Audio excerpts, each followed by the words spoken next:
Hey everyone, it's Richard Metalfan here, bringing you guys a brand new 2019 album review. And today we're going to be looking into the new album from 1349 entitled The Infernal Pathway, which came out today through Season of Mist Records. Now, for those of you who aren't familiar with 1349, they're a black metal band hailing all the way from Oslo in Norway, and these guys have been around since 1997. I discovered 1349 about 5 or so years ago. It was right around the time when they released their previous album, Massive Cauldron of Chaos, which I thought was pretty good. And that was like my introduction to the band. I went and checked out all their other stuff, and I fell in love with them. And I fucking love black metal. I was kind of like lukewarm with some black metal. It wasn't until around 2014 or so, and it started to grow on me, and now I appreciate the genre. And of course, I saw 1349 about 2 years ago at the Earl in Atlanta. And they put on a 6 show. And so, yeah, and this album is the band's, I believe, 7th album, follow up to Massive Cauldron of Chaos. And does the album live up to its expectations or exceed what it has with the Infernal Pathway does with Massive Cauldron of Chaos? And in my honest opinion, I feel like it definitely has. These guys can do no wrong. They like I said, they've been around for a long time, a little over 22 years. And they just deliver just the punishing goods. Just the production is just very crisp, very superb. Let's just talk about the vocals on this album is really great. I mean, Raven's vocals had just as typical like every black metal vocalist does. Has like that high shrieky stuff and just lyrically talk about like hell, war, and Satan and all this crazy shit. The guitar work on this album is great. I mean, Artron's guitar playing is solid and just as tight as ever. Bass wise, the bass is pretty audible. You could definitely hear it well in the mix. I mean, Sidman's bass playing is pretty audible. Like as I've heard like with other compared to like previous albums, it sounds great. And drumming wise, Frost in my opinion is one of the best black metal drummers of all time. I really dig what this dude can do. So yeah, without further ado, let's dive into this album track by track. Now the album opens up in full power with the song Abyssos and Antithesis, which showing that they are sort of like the leaders of like the late 90s like Norwegian black metal scene with strong black and like thrash elements. And this song just quickly grabs the listener into a twist of evilness worthy of sort of like the blasphemous genre known as black metal. And this album as a whole is in fact stacked with just a very kind of like thrashy vibe to the point where I would call it like a black thrash album instead of like just pure Norwegian black metal. But nonetheless, it's a good song, good way to start off this album. Anyway, next song on the album is called Through Eyes of Stone. And this song, it has like very sinuous and streamlined in both form and function. And it features some seriously sharp and savage riffs as well as some grimly grandiose melodic embellishments, all driven by Frost's like endlessly ferocious drum work. Anyway, moving on to Tunnel of Set 8, which is sort of like a little tasteful interlude. It's like there's like 3 different interludes. There's like they're part of the Tunnel of Set series, which is kind of interesting. Like I feel like compared to like for example, one of my other favorite YouTubers who reviewed this album, AMP Reacts Pedro, kind of like describes this as like a book, kind of like a chapters, and I do agree with it. This does feel like a chapter, and this is like chapter 1. And then we go into this next song on here, which is Enter Cold Void Dreaming. I believe one of the first songs that was released from this album, and I love this song. The song is just sick.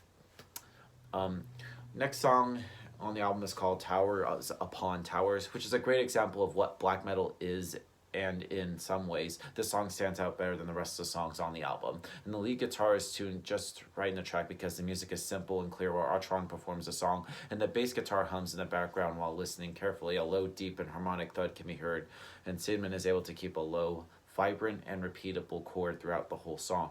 And meanwhile, the drumming is absolutely crazy on this track because Frost is capable of playing like drum beats on a regular pace at a rapid pace, I should say. And this style of drumming is brilliant, and Raven's vocals are low with a touch of like a hardcore sound, and the raspiness of his vocals contribute the theme of the song. And this is just a fantastic song which shows the creativity this band has for music. Next song is called Tunnel of Set 9, which is another interlude on here. It's just alright, pretty good.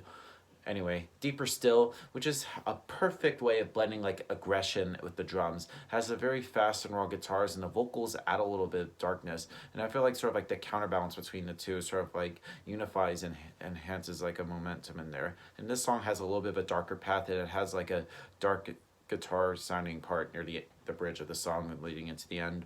Good song. Um, Next song on here is Striding the Chasm, which is a great tune to listen to because the whole band shines through with the music. Raven's vocals are unique because he's simply taking and shrieking in a low, authoritative, and grungy way while talking out in the lyrics. Frost's strumming is just mind-blowing on this track because in some ways he's just showing off his skills, and when listening, it is amusing how he's capable of performing fast-paced drum beats because whenever tempo he is strumming to, he is able to craft in a unique way, and the bass guitar makes a sweet sound because of the rather enjoyable to hear because of the pattern Seaman is playing with the fills in the background with a welcoming surge of deep rumbles. Now overall this track is brilliant because it gives what the fans and listeners have been waiting for, which is black metal with just a very good kick of it.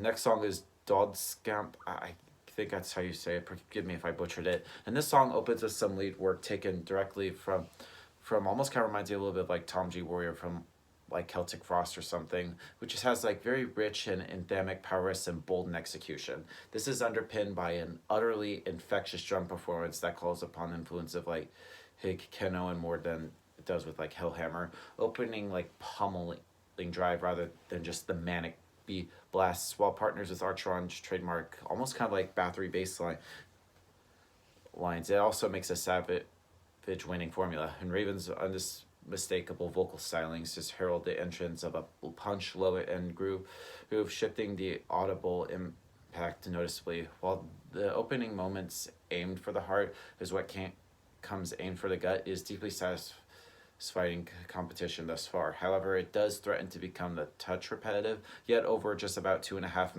minutes in, the band introduces one of the most menacing high-energy passages that the band has produced in recent years, and it shows while 1349 may not be one of the most experimental situations in their scene, you must never underestimate their ability to like shock and surprise.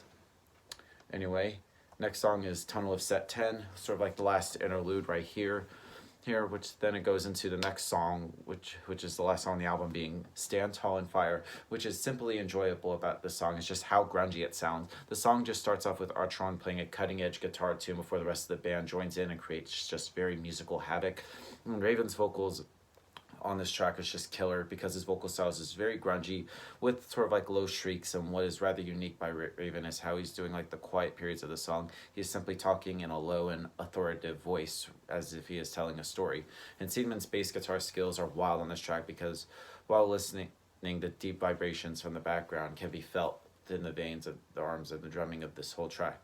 It's just wonderful because the drum beats by Frost lights up the whole song with rhythm beats. Overall, this song is enjoyable, and hopefully listeners will enjoy it as much. Now, overall, the Infernal Pathway by 1349 is just another one of the best black metal albums I've heard this year. So if I have to give this album a score, I'm going to give this probably a solid 8 out of 10, probably an 8.5. It's pretty good. And I'm also looking forward to seeing them next month when they're playing at the 529 in Atlanta. So if anybody that's going to that, I hope to see you all there. So yep, that's my review of the new 1349, guys. Let me know in the comments what you guys think about it, and I'll see you all in the next video. And as always, keep it metal.